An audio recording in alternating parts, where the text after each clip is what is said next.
La formación permanente en las universidades no se acaba con los denominados estudios reglados de grados, másteres y doctorados.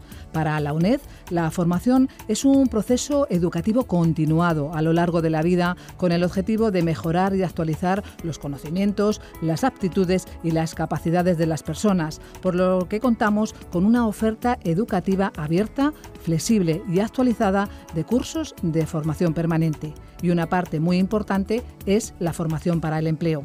Hoy queremos dar a conocer la labor de la Fundación para la Formación en el Empleo, Fundae. Su trabajo consiste en contribuir a que empresarios y trabajadores puedan mejorar las competencias que les preparan para los cambios del mercado laboral y los sectores productivos y favorecer el acceso a una formación gratuita y de calidad para todos los trabajadores en activo y desempleados.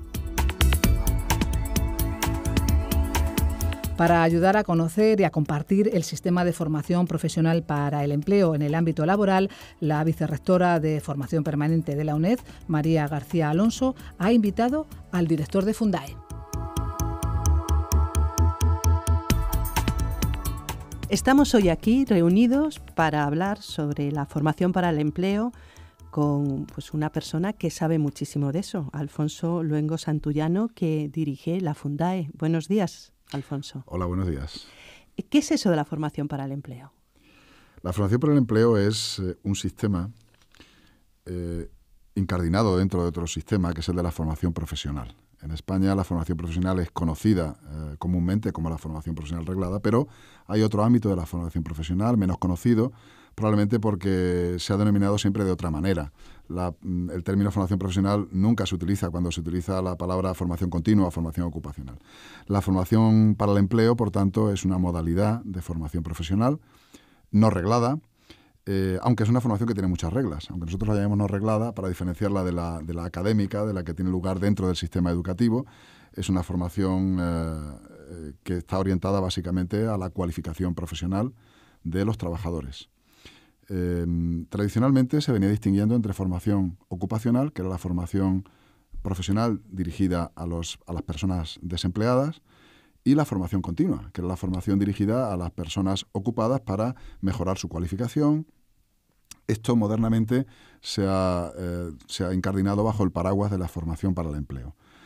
Ahora ya, por formación para el empleo, se habla indistintamente de formación para desempleados y formación para empleados. Esto además es un rasgo muy, muy característico del sistema español, porque a diferencia de otros sistemas en los que nos hemos inspirado, como el sistema francés, el sistema español es solidario, puesto que con la cuota de formación profesional, que es lo que financia todo este sistema en su conjunto, esta no es por cierto, no es un sistema que se financie con los impuestos, sino con la cuota de formación que pagan empresarios y trabajadores en este país, que es el 0,7 de la masa salarial. El 0,6 lo pagan los empresarios y el 0,1 lo paga cada trabajador en su nómina, que lo recordará porque lo verá en su recibo de nómina, que hay una cuota de formación profesional. Bueno, ese dinero va a financiar un sistema que, como decía, es solidario en tanto que atiende también las necesidades formativas de las personas desempleadas.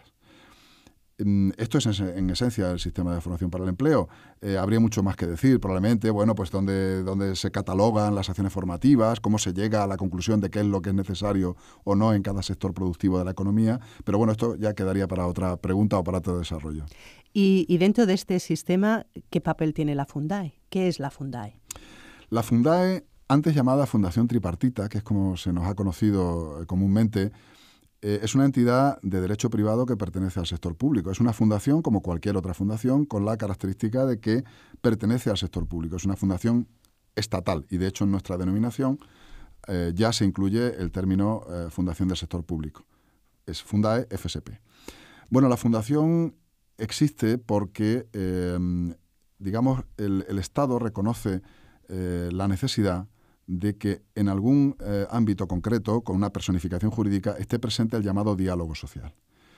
La formación para el empleo es una materia, del ámbito del diálogo social. No se concibe, al menos en nuestro sistema, una formulación de políticas relacionadas con la formación para el empleo en la que no estén presentes los agentes sociales, es decir, los sindicatos y las patronales.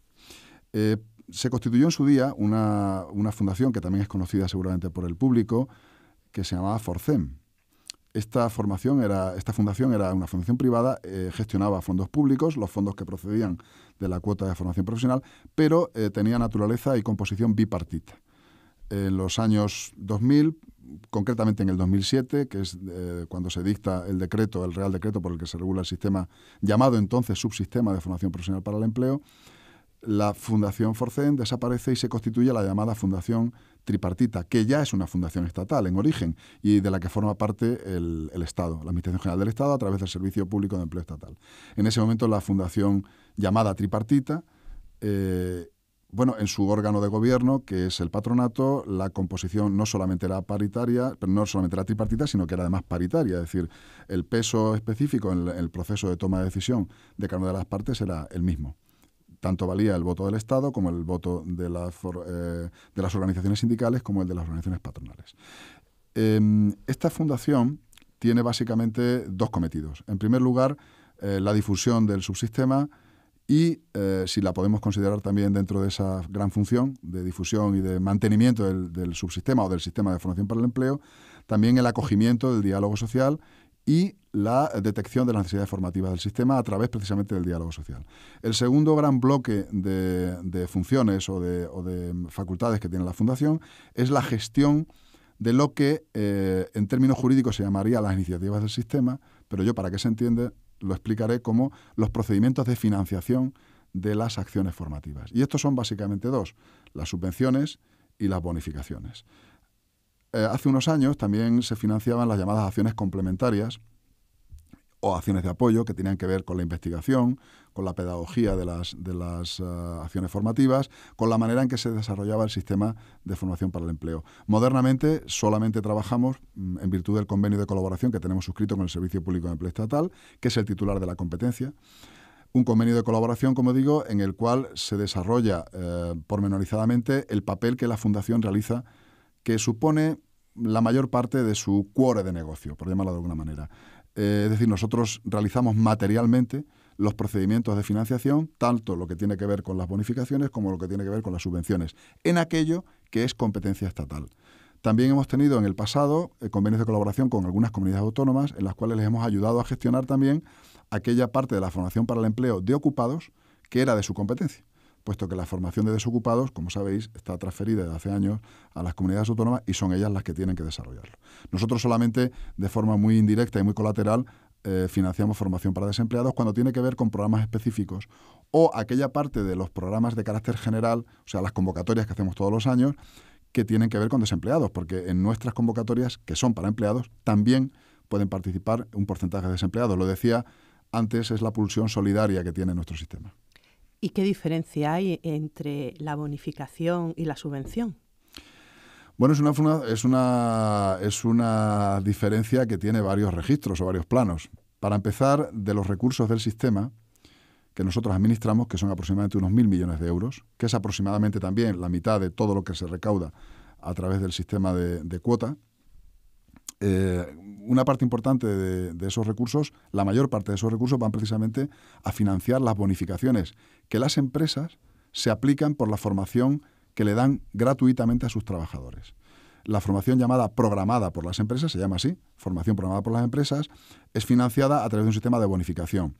Las empresas financian la formación de sus trabajadores y posteriormente el coste de esas acciones formativas se repercute como bonificación de sus cuotas a la Seguridad Social. Y esto, que es algo que concierne básicamente a la empresa y a la tesorería de la Seguridad Social, pasa por la Fundación, en tanto que nosotros hacemos las comprobaciones de rigor que son necesarias según la ley para determinar si esa bonificación es o no correcta.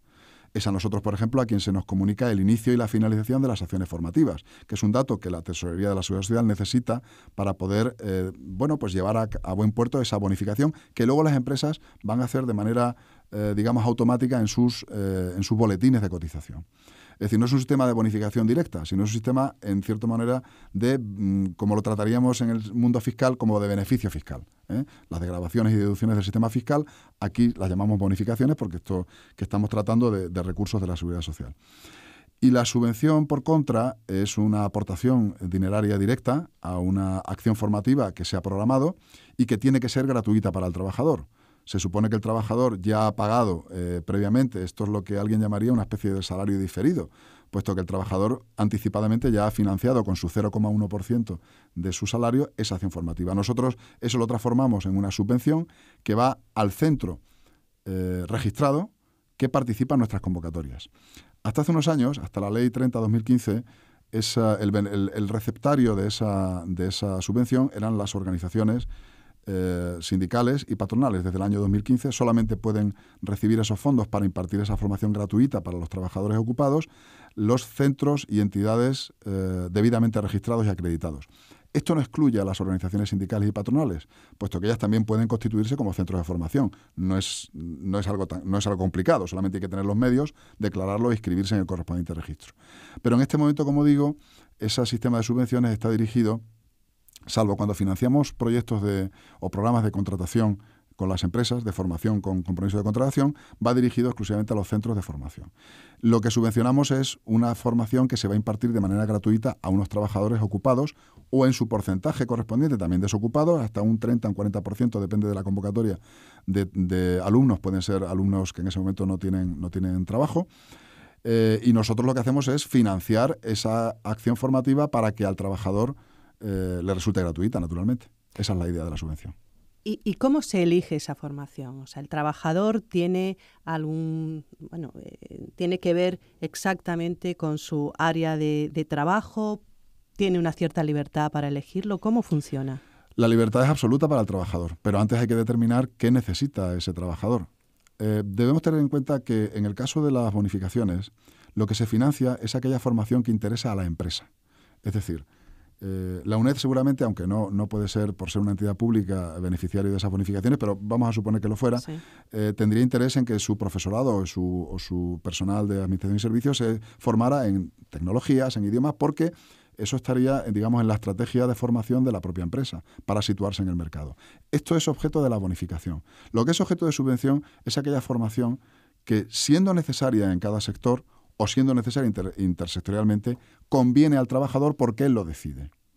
Por lo tanto, en este ámbito estamos no solamente en una decisión del trabajador, sino en algo que a él personalmente le puede interesar.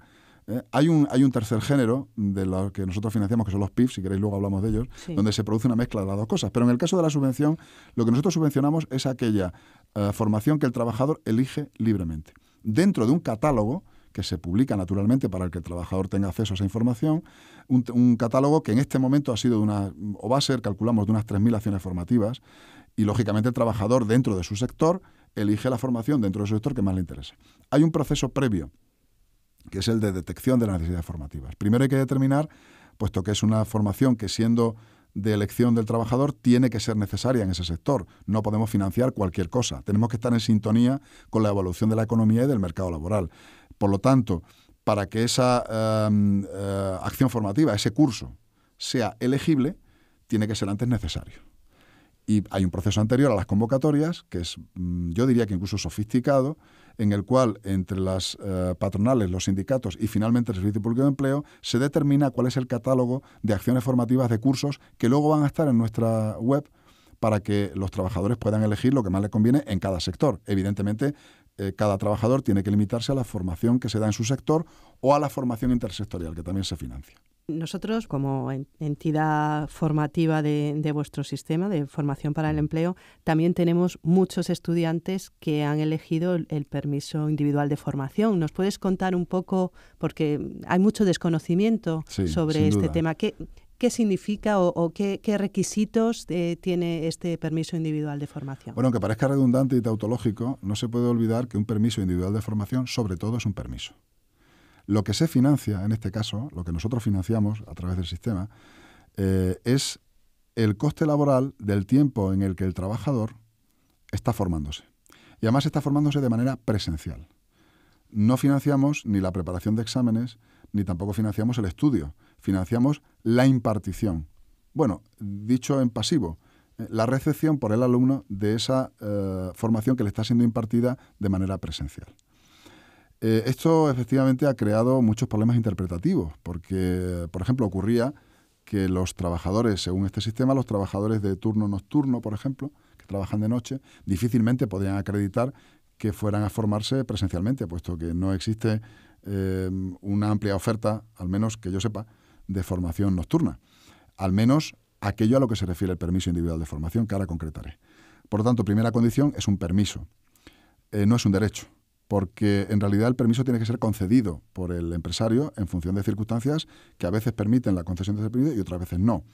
Por lo tanto, tiene que ser una formación sobre la base de un permiso. Lo que se financia es el coste laboral, es decir, el tiempo en términos de coste laboral que ese trabajador está formándose y que el empresario, lógicamente, durante ese periodo no recibe esa prestación del trabajador, y nosotros financiamos el coste, es decir, el salario que le está pagando el empresario a ese trabajador.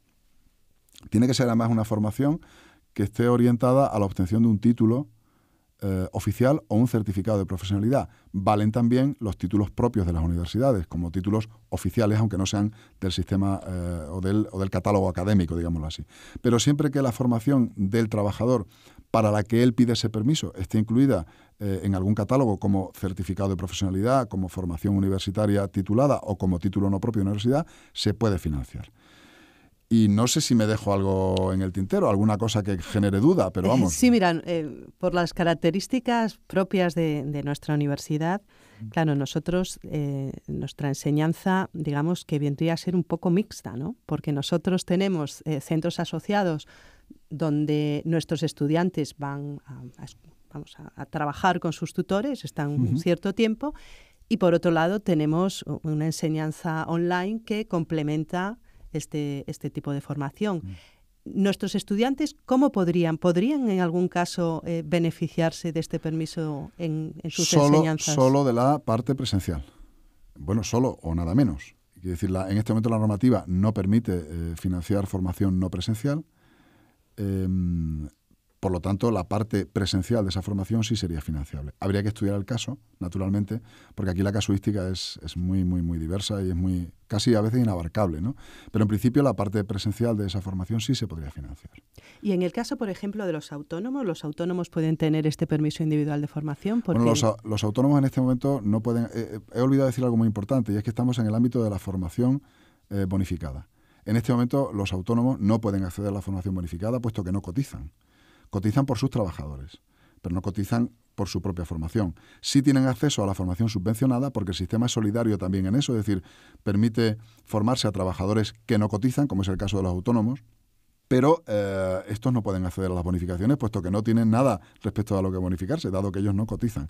La Ley 30/2015, la Ley de Reforma, prevé la posibilidad de que cuando la ley de presupuestos del año que corresponda, que no ha ocurrido en este momento, establezca esa cotización, que a mí, por cierto, me consta que es una cotización que está vista con muy buenos ojos por las asociaciones de autónomos. En el momento que esa cotización sea efectiva y se pueda realizar, lógicamente ellos podrán tener acceso a esas bonificaciones de su propia formación como autónomos. Ahora, en este momento, no es posible.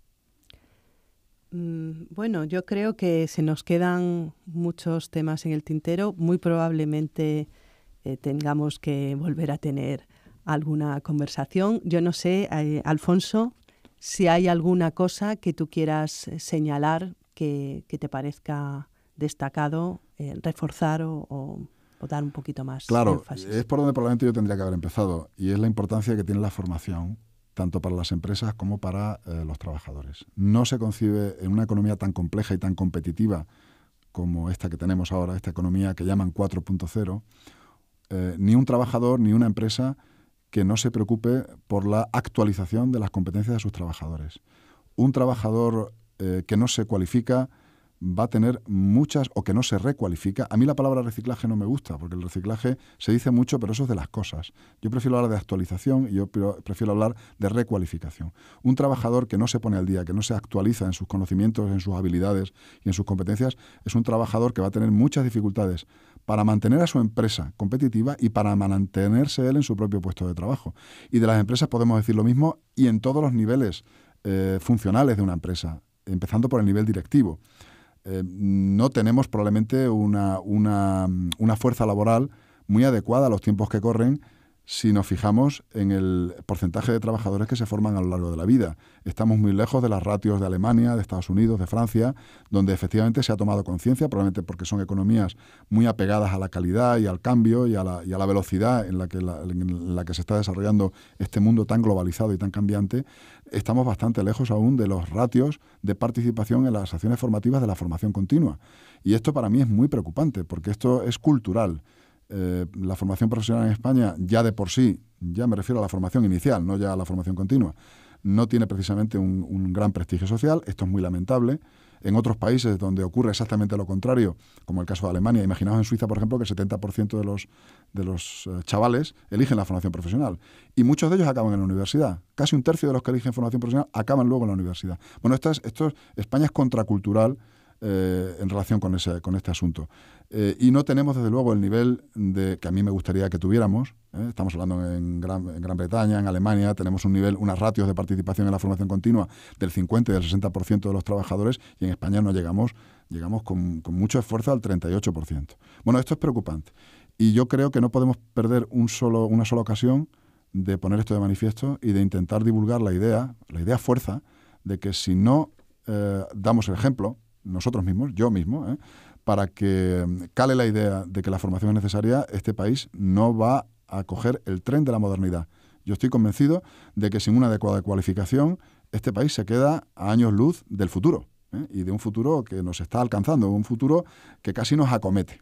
Y bueno, después de escucharte, ¿qué tiene que hacer una empresa o qué tiene que hacer un trabajador para acceder a estas ayudas, estas bonificaciones? Por ejemplo, una empresa, ¿qué es lo que tendría que hacer? Lo primero que debe hacer una empresa es informarse. A nosotros nos consta, por la evolución histórica del sistema, que a poco que se hace el esfuerzo de difundir la existencia misma de las iniciativas, y podría contar una anécdota al respecto si tenemos un minuto, sí, claro. El resultado es espectacular. Hace unos años la Fundación, entonces tripartita, carteó a las 100 empresas más importantes de este país que no se bonificaban. O sea, de las de más de 250 trabajadores había un grupo importante de empresas que no se bonificaban, no utilizaban el sistema de bonificación. Se circuló una carta para preguntar por qué las empresas no accedían a un sistema que era gratuito y que estaba a su disposición y por el cual ya pagaban, por cierto, ¿no? Bueno, pues la respuesta en una parte importante de ese mapa o de ese campo de estudio fue que no se conocía la existencia siquiera del sistema de bonificaciones. Y a partir de ese momento, un tercio de los encuestados empezó a bonificarse. Es decir, simplemente con que hagamos el pequeño esfuerzo. Nosotros lo hacemos, y además forma parte de nuestro trabajo, y es un trabajo que además hacemos porque es muy gratificante, porque es un trabajo que siempre da buen resultado, siempre se te devuelve una sonrisa o se te devuelve realmente una acción de participar en el sistema. Solamente con eso ya deberíamos avanzar, y nosotros además queremos también que la UNED sea muy cómplice de nosotros en esa estrategia o en esa iniciativa. Necesitamos que las empresas se informen, queremos que las empresas vengan a vernos. Nosotros vamos a las empresas también, hacemos una especie de apostolado, que no sé si tendrá algún día resultado, pero vamos, no perdemos una sola ocasión para hacerlo. Y en segundo lugar también asesorarse. Y nosotros también somos muy buenos en eso. Es decir, yo creo que las iniciativas de formación, o de financiación, mejor dicho, tienen riesgos. Digamos que el prestigio viene también de la seriedad con que se gestionan, pero a veces también tenemos noticia de que las empresas ven esto con un cierto temor. Acercarse a una subvención pública hoy en día a veces parece un deporte de alto riesgo, porque, bueno, pues por lo que vemos en prensa, hay que hacer reintegros, hay algunos comportamientos que nosotros llamamos malas prácticas.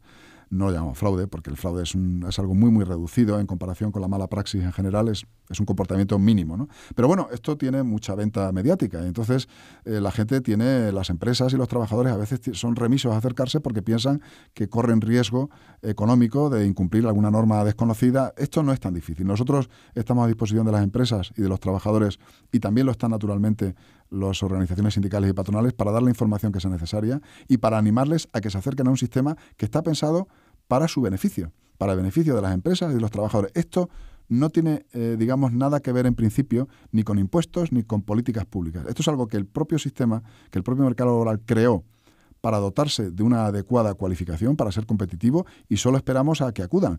En el año 2004 creo que empezamos con un 4, un 5% de empresas en el sistema, y ya vamos casi por un 30%. A poco que sigamos avanzando en esta línea, y aunque notamos un cierto estancamiento en las altas que se producen en el sistema de bonificaciones, bueno, somos optimistas y creemos que podemos llegar a unas ratios mucho más altas. Para eso, y también tenía que haberlo hecho al principio, también están ocasiones como esta, y yo os lo tengo que agradecer de corazón, porque que nos den un micrófono y naturalmente la red que tenéis vosotros para difundir este mensaje, para nosotros no solo es un honor, sino que es una gran satisfacción y es, por cierto, muy gratificante. Bueno, realmente somos dos entidades públicas y tenemos también esa función un poco de servicio público, ¿no? La última preguntita que me gustaría hacerte, Alfonso, tiene que ver con la tipología de estos cursos. O sea, decías antes, bueno, pues que se bonifican cursos presenciales, pero también se bonifican cursos online, ¿verdad? Claro, lo que queda excluido es el PIF, porque el PIF, como dijimos, está limitado a lo presencial. Pero la formación para las empresas también se puede hacer online. Lo que ha desaparecido ha sido la llamada formación a distancia.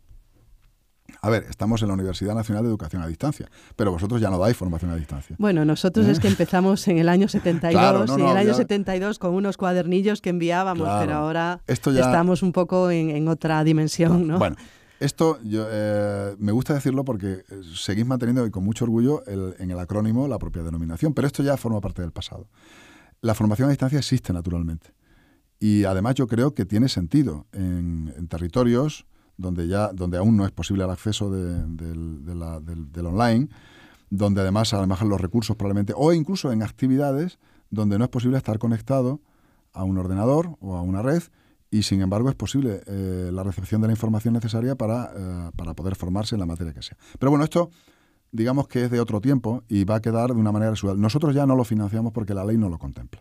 Nosotros solo financiamos formación presencial, formación online y formación mixta, que es aquella formación que tiene una parte, como es natural, es lógico, formación presencial y formación online. Financiamos la formación para la obtención de certificados de profesionalidad. También financiamos modernamente la formación para la obtención de lo que yo llamo, no sé si es correcto esto, pero yo lo explico de esta manera, certificados de fabricante o certificados de producto. Es decir, empresas que ya han consolidado unos productos formativos relacionados sobre todo con las nuevas tecnologías, son empresas proveedoras de sistemas y que además tienen sus propios productos, y por tanto nosotros esa formación también la financiamos. Financiamos formación de la llamada formación del fichero, antiguamente llamado fichero de especialidades, hoy catálogo de especialidades formativas, es decir, que es formación que está consignada en ese catálogo, pero no son certificados de profesionalidad. Es una formación riquísima, tiene una variedad, una tipología enorme. Y financiamos naturalmente también, como he dicho antes, la formación que las empresas, esté o no en ese catálogo, dan a sus trabajadores. La den con medios propios o la den con medios ajenos, sea contratada o sea hecha con los medios directos de la propia entidad. En ese caso financiamos, por ejemplo, los costes laborales de la persona que está impartiendo esa formación. Es decir, las capacidades del sistema son muy variadas y son muy ricas. Solamente hay que preguntar, enterarse bien, acudir a los sistemas de información que nosotros tenemos provistos en el mercado, como nuestra web, como son nuestros canales en YouTube, nuestras redes sociales, nuestras cuentas en redes sociales, y naturalmente también las jornadas que celebramos y que podemos en algún momento también hacer de manera más pública, aunque en este momento las jornadas se limitan a nuestras sedes territoriales y son jornadas presenciales, pero no descartamos en un futuro a medio o a largo plazo hacerlas también, digamos, online. Son jornadas para que los trabajadores y las empresas sepan cómo acceder a esa financiación y qué cursos son financiables y son elegibles. Pues muchas gracias, Alfonso. Nosotros, con vosotros, creo que nos vamos a sumar en este esfuerzo de difundir lo que es la formación para el empleo. Tenemos previstas algunas de estas jornadas en nuestros centros asociados y iremos dando información suficiente a través de distintos canales de dónde van a ser esas jornadas para que asistan a ella tanto empresas, trabajadores, estudiantes nuestros como cualquier persona interesada. Muchas gracias por haber estado aquí con vosotros. La oportunidad. Como hemos escuchado, la formación es una herramienta valiosa que marca la diferencia en el mercado laboral. Damos las gracias al director de Fundae, Alfonso Luengo, y a la vicerrectora de Formación Permanente de la UNED, María García Alonso, que se plantean como reto conjunto que cada año accedan un mayor número de empresas y trabajadores a la formación.